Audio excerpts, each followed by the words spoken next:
नमस्कार शेतकरी मित्रांनो, स्वागत आहे आपलं सर्वांचं कृषी राजा यूट्यूब चॅनलमध्ये. तर आपण बघणार आहोत 7 जिल्ह्यांचा अग्रिम पीक विमा केंद्रीय समितीने फेटाळला. तर काय आहे ही सविस्तर बातमी आपण या व्हिडिओच्या माध्यमातून बघणार आहोत. त्यापूर्वी जर तुम्ही माझ्या चॅनलवर जर नवीन आला असाल तर अशा शेतीविषयक बातम्यांसाठी व माहितीसाठी चॅनलला सबस्क्राईब करा व व्हिडिओ लाईक करायला विसरू नका. तर काय आहे सविस्तर बातमी बघूया पुढीलप्रमाणे हे व्हिडिओच्या माध्यमातून. 2023च्या खरीप हंगामातील अपुऱ्या पावसामुळे निर्माण झालेल्या प्रतिकूल परिस्थितीमुळे सातारा, सोलापूर, लातूर, अमरावती, हिंगोली, नाशिक आणि अहमदनगर ह्या जिल्ह्यातील पीक विम्याची अग्रिम केंद्र सरकारच्या तांत्रिक सल्लागार समितीने फेटाळले आहे. केंद्रीय कृषी विभागाचे अतिरिक्त सचिव प्रमोद कुमार मेरडा यांच्या अध्यक्षतेखाली झालेल्या समितीची 7 जिल्ह्यातील अग्रिम नाकारल्याने आता पीक कापणी प्रयोगानंतर या शेतकऱ्यांना पीक विमा दिला जाणार आहे. पीक विमा योजना लागू करताना किंवा अग्रिमासाठी दावे दाखल करताना राज्य सरकारने केवळ पर्जन्यमानाचा विचार केला आहे.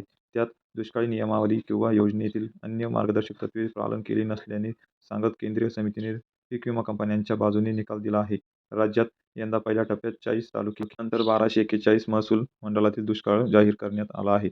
यंदाच्या खरीप हंगामात पावसाने दगा दिल्याने पीक वाया गेली होती. त्यामुळे जिल्हा अधिकाऱ्याच्या पातळीवर विम्यासाठी पीक विमा कंपन्यांकडे दावे केले होते. मात्र बहुतांश ठिकाणी कंपन्यांनी राज्याच्या तांत्रिक सल्लागार समितीकडे दाद मागितली होती. त्यानंतर अग्रिम देण्याचे आदेश देण्यात आले. तर केवळ पर्जन्यमान हाच निकष ठरवून हा आदेश दिल्याचा कंपन्यांनी दावा करत केंद्रीय तांत्रिक सल्लागार समितीकडे दाद मागितली होती. अहमदनगर, नाशिक, हिंगोली, सातारा, सोलापूर, अमरावती आणि लातूर या जिल्ह्यातील अग्रिमाबाबत केंद्रीय तांत्रिक सल्लागार समितीकडे झालेल्या बैठकीला पीक विमा कंपन्यांनी प्रतिनिधी हजर होते. मध्ये SBI, Reliance, HDFC, oriental insurance कंपन्या समावेश होता.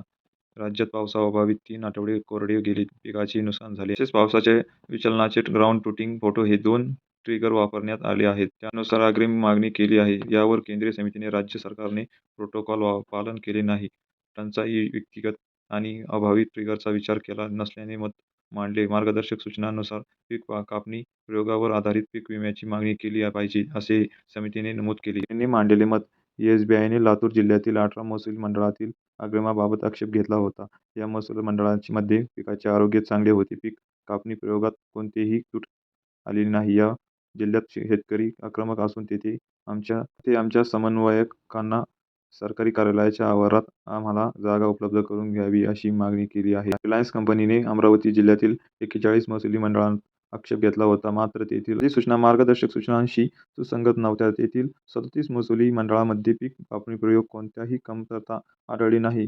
एचडीएफसी कंपनीने हिंगोलीतील 30 महसूल मंडळात आक्षेप घेतला होता. मात्र तेथील अधिसूचकांना या मार्गदर्शक सूचनांशी सुसंगत नव्हत्या. तेथील 4 दावे निकाली काढले असून उर्वरित 26 जिल्ह्यातील पीक कापणी प्रयोग कोणत्याही कमतरता नसल्याचे सांगितले. ओरिएंटल इन्शुरन्स कंपनीने अहमदनगर, नाशिक, सोलापूर आणि सातारा जिल्ह्यांमध्ये अग्रिम देण्यास नकार दिला होता. तेथे अग्रिमास पीक नुकसानीच्या सर्वेक्षणावरील त्याने आक्षेप घेतला आहे. सातारा जिल्ह्यातील कांदा पिकाच्या विम्याचा मुद्दा कंपनीने उपस्थित केला होता. उत्पन्नाची कमतरता असल्यास विमा देऊ असे समितीसमोर सांगितले आहे. तेथे सोयाबीन आणि मका विमा या आधीच दिल्याचे सांगितले. कापणी प्रयोगावरील विमा महाराष्ट्र सरकार आणि पीक विमा कंपन्यांनी म्हणणे ऐकून घेतल्यानंतर समितीने पीक कापणी प्रयोगावर पीक विम्याचे दावे निकाली काढले जातील असे निर्णय दिला.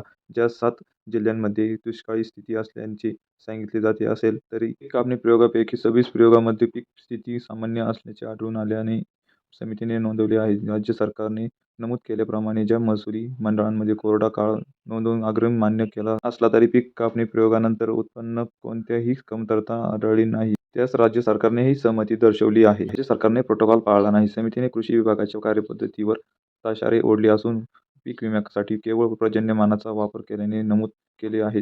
राज्य सरकारने दुष्काळी नियमावली योजनेची मार्गदर्शक तत्त्वे आदीसाठी दिलेल्या मार्गदर्शक सूचनांचे पालन केले नाही. तात्काळ अग्रिम देण्यासाठी 2023 मध्ये अनिवार्य केल्यास प्रतिकूल हंगाम अहवाल किंवा मध्य हंगाम प्रतिकूल परिस्थितीसाठी कोणतेही विशेष अहवाल तयार केला नाही. महाअग्री प्रकल्प आणि MITR मध्ये हा तपशील आणि क्षमता असूनही ते वापरली नाही. त्यामुळे वेगवेगळ्या ठिकाणी प्रलंबित असलेल्या प्रकल्पांमध्ये पीक कापणी प्रयोगानंतर आलेल्या उत्पन्नाचा तपशील उपलब्ध आहे. त्यानुसार पीक विमा द्यावा. जरी प्रतिकूल हंगाम परिस्थितीत शेतकऱ्यांचा उत्पन्न 50% पेक्षा कमी झाला तर त्या शेतकऱ्यांना तात्काळ पीक विमा कंपनीने पैसे द्यावेत असा आदेश समितीने दिला आहे. त्यामुळे आता पीक कापणी प्रयोगावर आधारित अंतिम उत्पन्न राज्यात प्राप्त होत असल्याने ज्या महसुली मंडळात दावे केले होते त्याचे दावे उत्पन्नाच्या आधारात निकाली काढले जावेत असे आदेश दिले आहेत. शेतकरी मित्रांनो, आपण सविस्तर बातमी ह्या व्हिडिओच्या माध्यमातून बघितली आहेत. आपल्याला व्हिडिओ जर आवडला असेल तर व्हिडिओ लाईक करा व अशा शेतीविषयक माहितीसाठी व बातम्यांसाठी चॅनलला सबस्क्राईब करा. धन्यवाद शेतकरी मित्रांनो.